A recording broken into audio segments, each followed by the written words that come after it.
Pagaspas ng Manturko.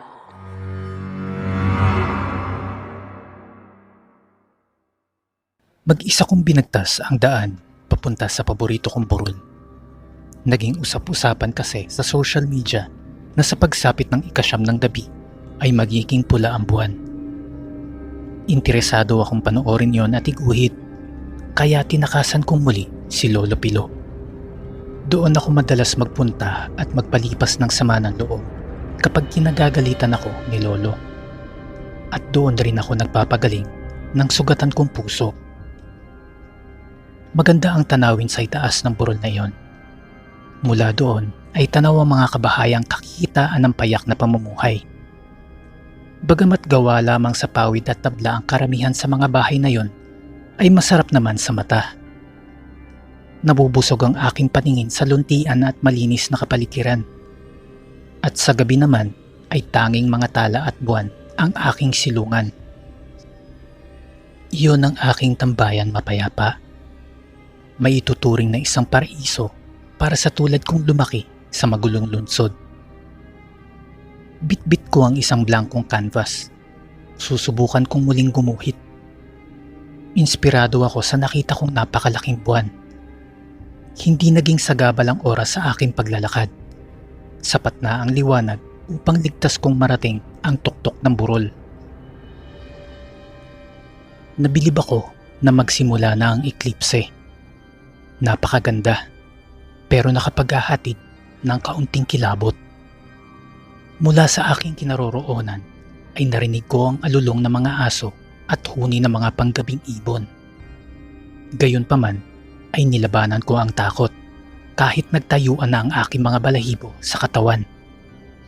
Inilabas ko ang canvas at inayos ito upang makapagsimula na akong gumuhit. Tumingin ako sa paligid.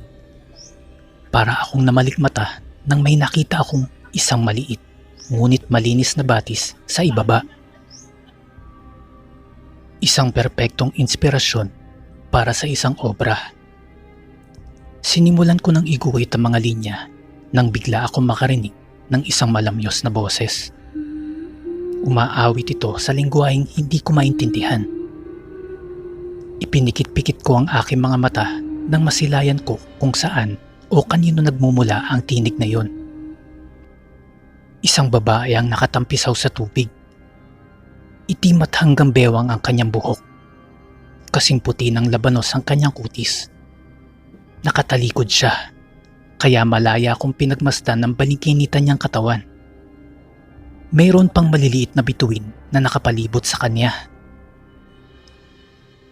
Binitawan ko ang lapis at mabilis na bumaba ng burol. Nagkubli ako sa likod ng isang puno. Nag-iingat ako upang hindi makagawa ng anumang ingay.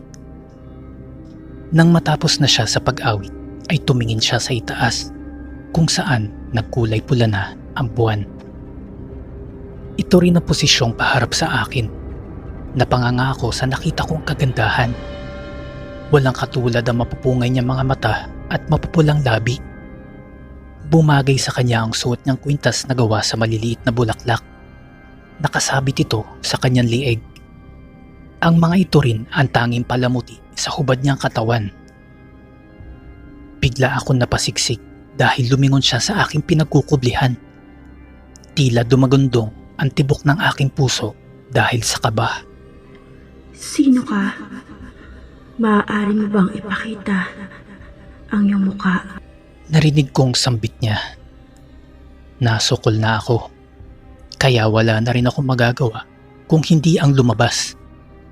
Handa na ako sa anumang parusang igagawad niya. Ngunit maaliwalas ang kanyang mukha. Itinaas niya ang kanyang kamay at marahang kumaway. Parang inaanyayahan niya akong lumapit.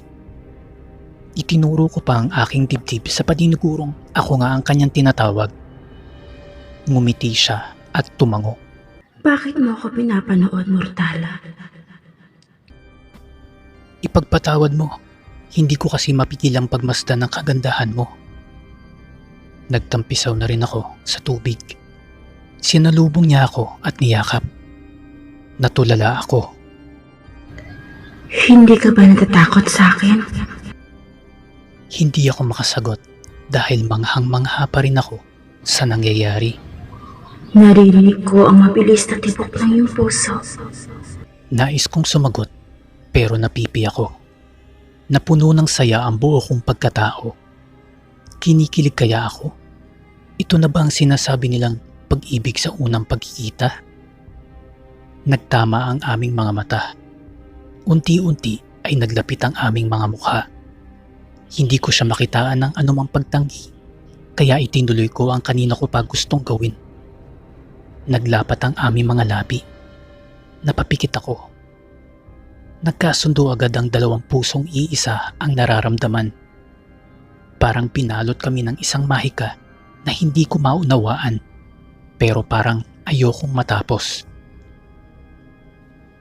Mahal kita.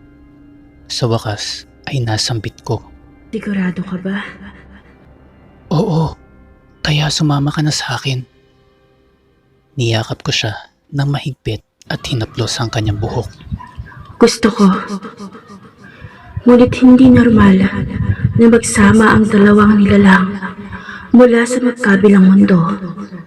Kailangan nating sundin ang batas. Kalikasan ang magpapasya para sa ating dalawa. Sa susunod na kabilugan ng buwan, bumalik ka rito. Makikiusap ako na payagan tayo. Kaya mangako ka, babalik ka at susunduin mo ko. Hinawakan niya ang aking kamay at pinisil-pisil iyon. Ipinapangako ko. Bulong ko sa kanyang tenga. Muling naglapat ang aming mga labi.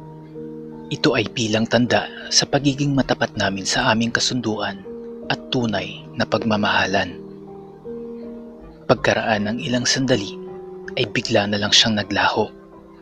Bumalik na sa normal na laki at kulay ang buwan. Tumahimik na ang paligid. Nawala na rin ang batis.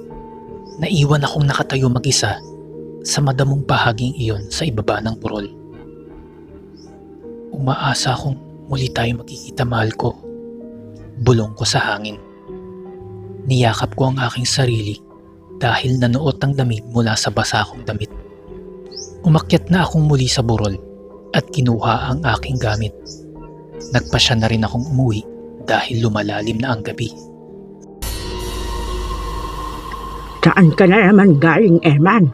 Pambungad ni Lolo na makapasok ako ng bahay. Nagtaka ako dahil dapat sa mga oras na iyon ay mahimbing na siyang natutulog. Ngunit sadya yatang inabangan ng aking pagbabalik. Nasagot ang aking tanong nang mula sa kusina ay lumitaw si Leo, ang aking kakambal. Lo, mukhang nakipag-date sa Serena. Sabi niya habang tumatawa. Walang pinagkaiba ang pisikal na itsura namin ni Leo maliban sa nunal na nasa ibaba ng aking labi.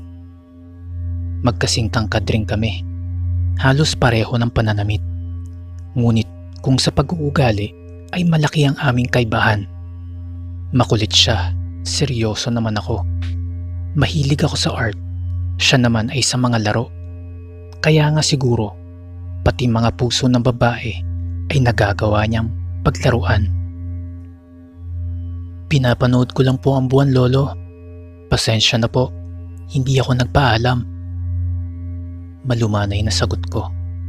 Hindi ko nalang pinansin ang panunodyo ng aking kapatid. Anong nangyari sa'yo? Bakit ka basang-basa? Ano ba yan dala mo? Sunod-sunod na tanong ni Lolo. Canvas po. Guguhit po sana ako. Kaya lang, hindi ko na ituloy dahil nalibang ako. Tugon ko. O siya, magbihis ka na. Itong kapatid mo, doon na rin muna sa kwarto mo matutulog. Mas kakikitaan ng otoridad si Lolo kaysa nakikiusap.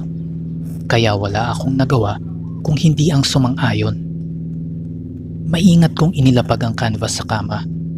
Nagbihis at muling sinariwa ang nangyari kanina kasama siya. Laking panghihinayang ko dahil hindi ko man lang naitanong ang kanyang pangalan. Kinuha ko ang canvas. Susubukan kong ituloy ang nautot kong pag-uwit. Sariwa pa sa aking gunita ang napakagandang tanawing iyon. Kaya hindi ako mahihirapang maisalarawan ito. Ngunit namangha ako dahil tapos na ang larawang nakapinta. Ang buwan, batis at kami ng babaeng mahal ko habang magkayakap. Wow, ang ganda naman yan. Parang totoong totoo bro. Ang astig. Tumabi sa akin si Leo habang sinisipat ang larawan. Bilib na talaga ako sa'yo, Eman. Dugtong pa niya. Tumango na lang ako bilang tugon. Bakit ka ba nandito? Ano na naman bang ginawa mo? Sabi ko sa kanya habang tinititigan siya sa kanyang mata. Wala, gusto ko lang din na mag-relax. Ang sarap pala dito. Tahimik lang. Leo Gabriel Tan, huwag na tayong maglokohan. Alam natin parehas na wala kang hilig sa ganitong klase ng mundo. Kaya wag ako. Magsabi ka ng totoo. Pinanlakihan ko siya ng mata. Nakabuntis ako. Napanganga ko sa revelasyon niya. Oo, alam kong babaero ang kapatid ko. Ngunit hindi ko akalaing makakadisgrasya ito at pagkatapos ay tatakbuhan. Nasisiraan ka na ba? Dito ka pa talaga nagtago? O ano ngayon ang plano mo? Kawawa naman yung babae at ang magiging anak mo. Konsensya ko sa kanya. Nagkibit balikat na lamang siya at walang pakialam na nagtalokbong ng kumot para matulog.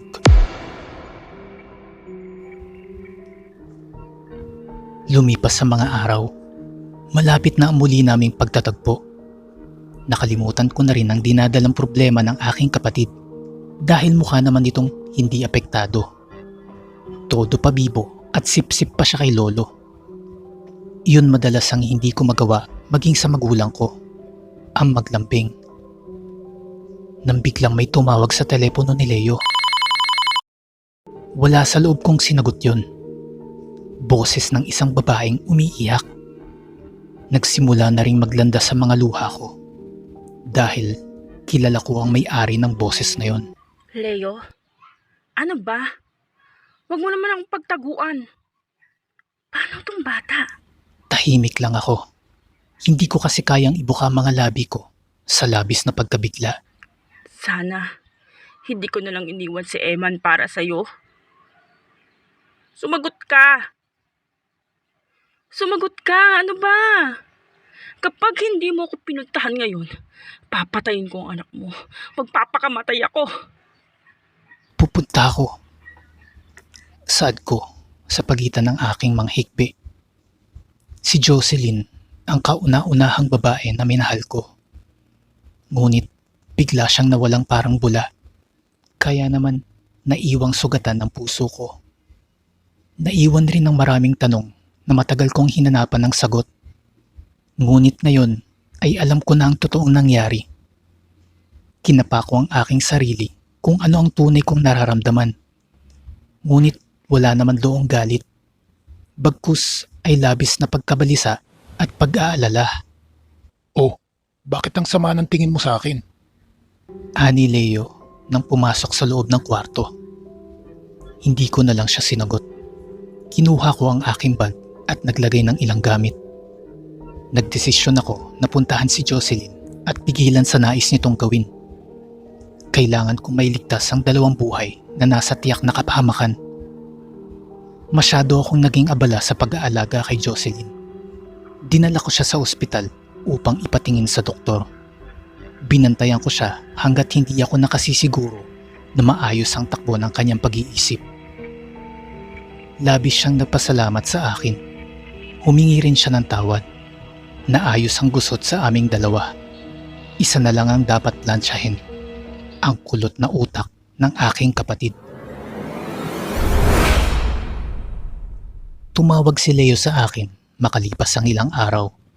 May kakaiba sa boses niya at nakiusap na umuwi na ako agad-agad. Madilim na nang marating ko ang bahay ni Lolo Pilo. Nakarinig ako ng malalakas na boses mula sa loob.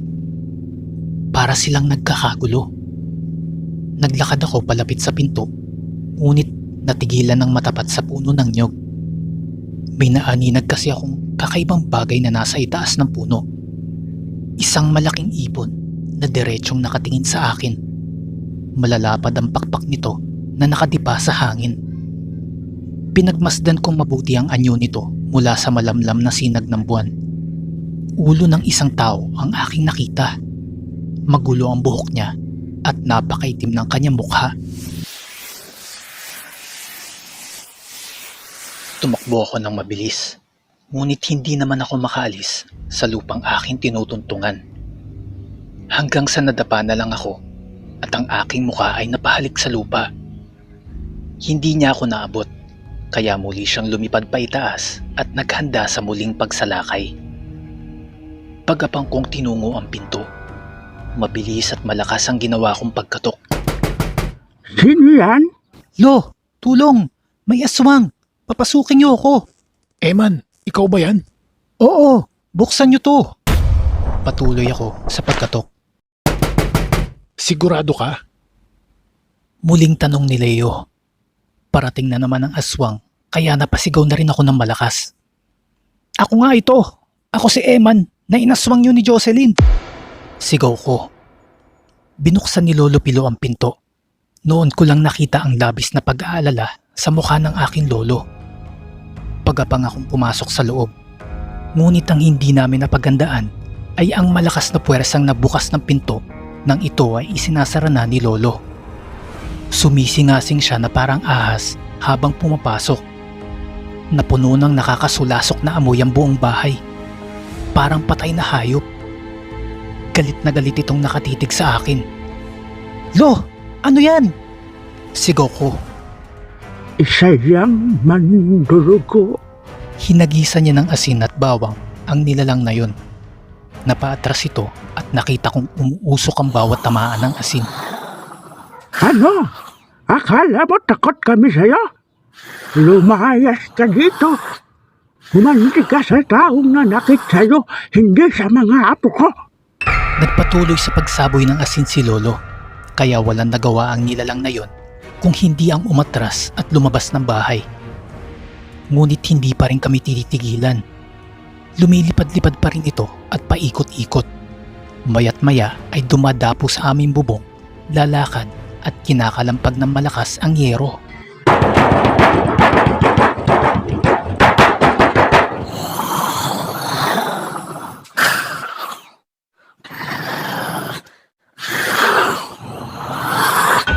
Kaming mga nasa loob ay nakikiramdam at naghahanda sa maaaring mangyari. Narinig ko kung paano nagbago ang kanyang huni. Ang singasing ay napalitan ng sigaw. At ang paghiyaw ay napalitan ng malalakas na pag-iyak.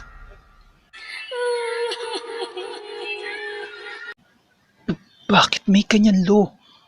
Ano ba yun? At bakit niya tayo ginugulo? Isa yung uri ng aswang na kung tawagin ay mandurugo. Tao sila sa umaga, ngunit nagiging ibong mandaragit sa gabi. Dati silang mga kinari, kalahating diwata at elemento, ngunit naisumpa ng masaktan at maloko ng lalaking minamahal nila. Mapaghiganti sila at hindi sila titigil hanggat hindi nila napaparusahan o nakakain ng nanakit sa kanila.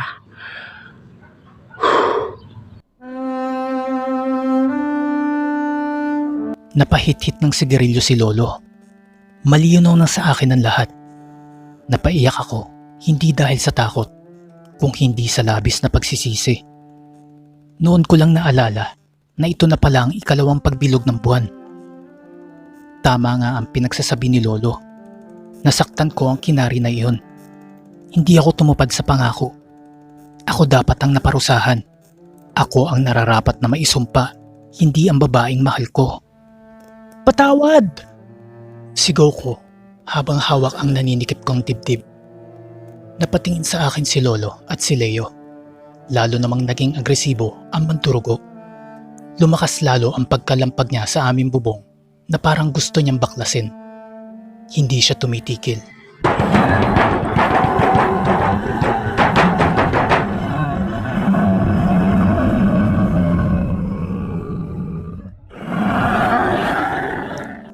Lolo, mahal na mahal kita kahit hindi ako ang paborito mo. Palagi kang mag-ehersisyo ha, para malakas palagi ang pangangatawan mo. At ikaw Leo, magpakalalaki ka. Papatawarin kita sa pang-aahas mo sa nobya ko. Basta't magpakatino ka at harapin ang responsibilidad mo sa iyong mag-ina. Man, kung ano man ang binabalak mo, wag mo nang ituloy. Kayo na po ang nagsabi na hindi siya titigil. Hindi ko po kakayanin kung may iba pang masaktan dahil sa kagagawan ko. Ako ho ang nagsimula nito, kaya ako rin po ang tatapos. Lumapit na ako sa pinto. Eman, patawarin mo ko. Nginitian ko sina Leo at Lolo noon na magkayakap. Kapwa lumuluha. Pagkatapos ay walang lingon-likod akong tumakbo palabas ng bahay. Masakit ang pagbaon na matatalas na kuko sa aking katawan. Naririnig ko rin ang mabilis na pagaspas ng kanyang mga pakpak. Ang sitwasyong iyon ang nagpakita sa akin ng tunay na ganda ng mundo at nagbigay kahulugan sa buhay ko bilang isang tao. Mula sa itaas ng himpapawid ay kitang-kita ko ang payapang pamumuhay ng mga taga roon. Katulad din ito ng nakikita kong tanawin mula sa itaas ng burol. Magkakasama na tayo, mahal ko. Natupad ko na rin ang aking pangako.